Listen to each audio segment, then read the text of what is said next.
दोस्तों एसबीआई की तरफ से एक अपडेट का वीडियो तो मैंने पहले दे ही दिया था। वहीं पर कुछ लोगों ने कमेंट किया और कुछ लोग लगातार हमको व्हाट्सएप या कमेंट के माध्यम से पूछ रहे थे कि सर हम लोग क्या करें, जो लोग एईपीएस संचालक हैं क्या वो अपने कस्टमर से 2000 रुपये के नोट लें। और यहीं पर कुछ कंपनियों की तरफ से भी अपडेट आ गया कि उनको नोट नहीं लेना है। आगे बढ़ने के पहले मैं आपको पूरा माजरा समझाता हूं, लेकिन क्लियर मैं कर दूं कि मैं ये कहीं से भी नहीं बोल रहा कि 2000 रुपये का जो नोट है वो लेन देन के लिए बंद हो गया है।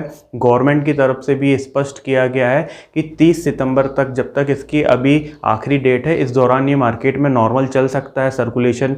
भले इसका गवर्नमेंट नई प्रिंटिंग नहीं कर रही है, लेकिन ऐसा नहीं है कि एकदम से बंद हो गया, इसकी कोई वैल्यू नहीं है। और मैं ये भी नहीं कहता कि आप ये नोट ना लें, लेकिन जो पर्टिकुलर एईपीएस बिजनेस वाले हैं उनको क्या समस्या हो सकती है वो सारा कुछ हमको जानना है, क्योंकि आज कंपनियों ने भी अपनी तरफ से मना कर दिया है कि 2000 रुपये के नोट लेके आपको कंपनियों के खाते में जमा नहीं करना है।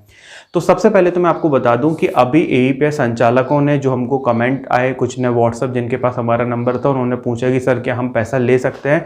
वहाँ पर मुझे एक तो समझ में आ गया कि कहीं ना कहीं उनके पास लेबर क्लास या ऐसे व्यक्ति या ऐसे कर्मचारी आते हैं पैसा जमा निकासी करने के लिए, जो किसी न किसी कंपनियों में काम करते हैं। अब हो ये रहा है कि जिन कंपनियों के मालिकों के पास कुछ एक्स्ट्रा कैश है और वो उसको अपने खाते में नहीं दिखाना चाह रहे, तो वो अपने काम करने वाले जो उनके यहाँ कर्मचारी हैं उनको वो 2000 रुपये के नोट दे रहे हैं, या तो सैलरी के रूप में दे रहे हैं, या उनको ये बोल रहे हैं कि आप अपने खाते में जमा करा लो और उसके बदले में हमको नॉर्मल नोट दे दीजिएगा। तो अब क्या हो रहा है कि सीएसपी पॉइंट जो हैं, एईपीएस संचालक हैं, इनके पास धीरे धीरे ऐसे लोगों की संख्या बढ़ती जा रही है जो 2000 रुपये आपके पास ला रहे हैं, या तो वो आपसे मनी ट्रांसफर करवाना चाह रहे हैं या फिर कोई दूसरे उपयोग में करना चाह रहे हैं। तो एईपीएस संचालकों में भी हमने कुछ लोगों को देखा कि वो इसको कमाई का मौका देख रहे हैं। कुछ लोग क्या कर रहे हैं कि 2000 रुपये में 100-200 रुपये काट के दे रहे हैं, तो ये उनके लिए कमाई का मौका लग सकता है, लेकिन ये बिल्कुल गलत है, ऐसा नहीं करना है। गवर्नमेंट ने भी स्पष्ट कहा है कि रिप्लेसमेंट करने के लिए किसी भी प्रकार का चार्ज नहीं लेना है। अब यहाँ पर मान लीजिए आप एईपीएस संचालक हैं और आपने वो पैसा ले लिया है, 2000 रुपये के नोट आपने ले लिया है, तो कुछ लोग क्या दिमाग लगा रहे हैं कि हम अपने खाते में तो जमा नहीं करेंगे, हम कंपनियों के खाते में जमा कर देंगे और उससे टॉपअप ले लेंगे। मतलब जैसे आप पेनियर, स्पाइस मनी, रॉयनेट, स्मार्ट पे कंपनी, एक्सवाईजेड, जो भी कंपनियाँ इनके खाते में आप जमा करोगे और टॉपअप ले लोगे। तो कंपनियों ने भी स्पष्ट कर दिया है कि अगर आप उनके खाते में ये पैसा डालते हैं और तो वो आपको या तो टॉपअप क्रेडिट नहीं करेंगी। दूसरी बड़ी बात यहाँ पर है कि यदि उनके पास जब इनकम टैक्स से नोटिस जाएगा, क्योंकि बहुत ज़्यादा हाई वैल्यू ट्रांजैक्शन यहाँ पर हो जाएंगे, तो चूंकि किसको वो लोड दिया है, तो आपको लोड दिया, आपका पैन कार्ड, आपका आधार कार्ड की सारी डिटेल है, तो कंपनियाँ ये डेटा इनकम टैक्स डिपार्टमेंट वालों से शेयर करेंगी और कहीं ना कहीं फिर इनकम टैक्स के राडार पे आप लोग आ जाएंगे। तो यदि आप इस प्रकार से कुछ भी सोच रहे थे कि वो पैसा हम ले लें, अपने खाते में न जमा करके कंपनी के खाते में जमा करें, तो भी गलत है। दूसरी बात, यदि कई लोग अपने ही खाते में जमा करें तब क्या हो सकता है। जनरली एईपीएस के जो संचालक हैं वो अपने खातों से विड्रॉल ज़्यादा करते हैं। अगर उन्होंने एईपीएस से निकासी करी है, मूव टू बैंक किया, तो वो पैसा उनके बैंक अकाउंट में आ जाता है और बैंक अकाउंट में आने के बाद फिर वो क्या करते हैं, उससे विड्रॉल करते हैं। डिपॉजिट नॉर्मली आप लोगों के खाते में रेयर केस में या कम मात्रा में होता है, लेकिन अब अगर आप 2-2 हज़ार रुपये ऐसा ले लेंगे तो उसको अगर आप मजबूरन में अपने खाते में, अपने परिवार वालों के खाते में जमा करेंगे, तो यहाँ भी इनकम टैक्स डिपार्टमेंट की नज़र में कहीं ना कहीं आप आ जाएंगे कि नॉर्मली आपके जो अकाउंट का पैटर्न है वो विड्रॉल का ज़्यादा था और अब आप डिपॉजिट का ज़्यादा कर रहे हैं। तो यही सारी चीज़ों से आपको बचना है।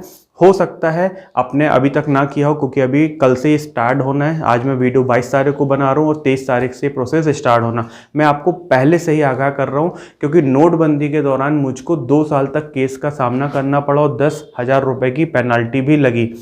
छोटे से शब्दों में आपको बता दूं कि जब नोटबंदी हुई थी तो मैं बैंक ऑफ बड़ौदा का कियोस्क चलाता था और बैंक ऑफ बड़ौदा के कस्टमर का ही पैसा मैं जमा कर रहा था।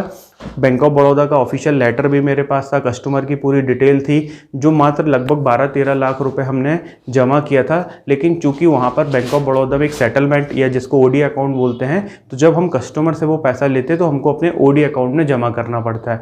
तो जब ये नोटबंदी के दौरान 12 लाख रुपए के ऊपर की रकम जमा हुई तो उन्होंने नोटिस भेजा।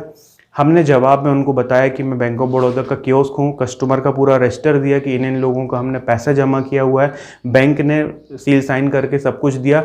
उसके बाद भी हमारा केस 2 साल तक चला और 10,000 रुपये की पेनल्टी लगी, जब 2021 में जाके ये केस ख़त्म हुआ। तो सिर्फ बताने का आपको ये कि थोड़े से 100, 50, 200, 1000 रुपये कमाने के लिए ऐसा ना हो कि आपको भी इस प्रकार के केस का, नोटिस का सामना करना पड़े। तो आगाह करना मेरा आपको काम था, मेरा जो अनुभव था वो आपके साथ शेयर करना था। तो नॉर्मली आप जो काम कर रहे हैं वो करते रहें, लेकिन थोड़ा सा पैसा कमाने के चक्कर में 2000 रुपये के नोट आप लेके अपने खाते में या कंपनियों के खाते में डिपॉजिट ना करें। वीडियो अगर पसंद आए तो आप लाइक करें, चैनल पर अगर आप पहली बार आए हैं तो सब्सक्राइब करें, नोटिफिकेशन बेल आइकन दबा दीजिएगा ताकि जब भी मैं कोई एपीएस से संबंधित वीडियो लेके आता हूं तो उसकी जानकारी आपको पहुंच जाए। वीडियो देखने के लिए बहुत बहुत धन्यवाद। आपका दिन शुभ हो। वंदे मातरम। जय हिंद। कहानी अभी खत्म नहीं हुई है। सामने कोई भी हो, मैं झुकेगा नहीं।